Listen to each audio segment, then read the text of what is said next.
Good morning, good afternoon, good evening. This is Alan Burgos from the hashtag Walk with Lanzano. Welcome and welcome back to our channel. Thank you so much, guys. So if you are not yet subscribed to our channel, please do it so that you can be a part of this growing family. Imagine we are now 6,693 subscribers. 7 na lang, 6,700 na tayo, guys. Maraming salamat.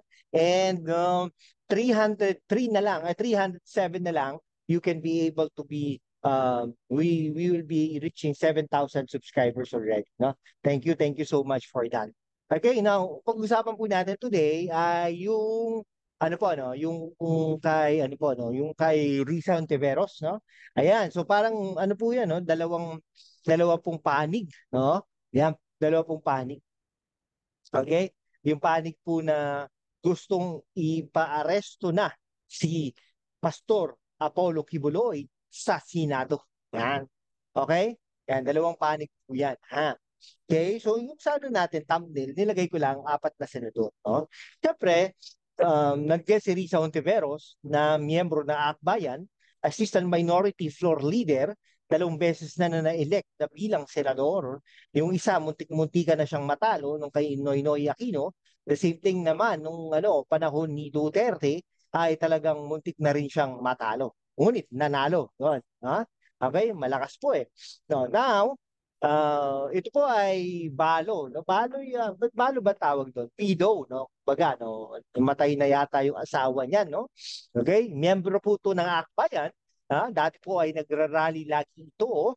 Naging miyembro din po ito ng PhilHealth. Ngunit may mga kaso po yata na naisampa sa kanya. Okay? Parang gano'n, no?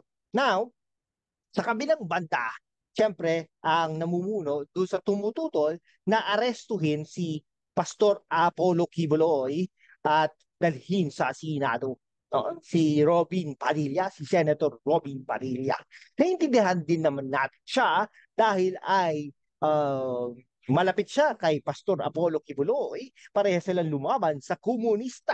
No? Si Akbayan naman, si Senator Risa Hontiveros ay malapit sa mga komunista dati. No? I do not know if it's until now. Okay? Ayan po, no? Si Robin Padilla. No? Eh, nilagay po natin sa thumbnail natin yung isang dating ayaw sumuporta dun sa pag-aresto kay Pastor Apollo Kibuloy, ngunit binawi niya ang pirma niya, sumulat kay Robin Padilla na binabawi na niya ang kanyang pirma dahil nabash. No? Pero sinasabi niya hindi daw siya nabash. Pero sabi naman natin, okay, sensitive po kasi ang mga senador sa public opinion. No? Depende kung may tibay ka ng dibdib o wala. Okay?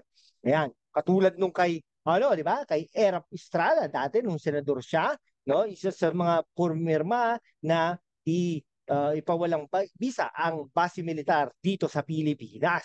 Yun talagang may balls baga, no? Ayan. Ito si JV Ejercito Estrada, no? Si JV ay dating naging congressman din yata to if I'm not mistaken, no? Pero ito ay naging mayor ng San Juan City. Naging vice mayor din yata ito, no? Pero I'm not sure, ha? Pero ang tumatak sa aking isipan ay naging mayor ito. Okay? Hindi ko lang alam kung naging congressman ito at naging vice mayor ng San Juan City. Anyhow, no? Anak po 'yan ng dating pangalawang presidente o pangulo ng Pilipinas at pangulo ng Pilipinas si Erap Estrada. The half-brother po ito ni Jinggoy Estrada, no? Si JV Ejercito Estrada. Ngayon, yung dalawang magkapatid ay kinakalaban ang mayor ng San Juan City na si Zamora. Okay? Yun po. Now, punta naman po tayo sa isang banda, no? Sa isang panig. So, kakampi po yan ni Robin Padilla ay si Senator Amy Marcos. Okay? Si Senator Amy Marcos ay naiintindihan din natin, no? Ito po, itong kawawa, no? Re-electionista po kasi ito, no? Si Amy Marcos, okay? So definitely hindi po talaga dapat no, baka mawala ng boto ng mga loyalista sa kanya dahil hindi niya kinakampihan ang kanyang kapatid na si Bongbong Marcos. Ayan, magkakampi po yan. Si Amy Marcos ay naging gobernador, naging congresswoman, okay? Naging senador at baka maging pangalawang pangulo ng Pilipinas, si Amy Marcos. Okay, now ang tanong natin, sino kaya mananalo sa dalawang panig, no?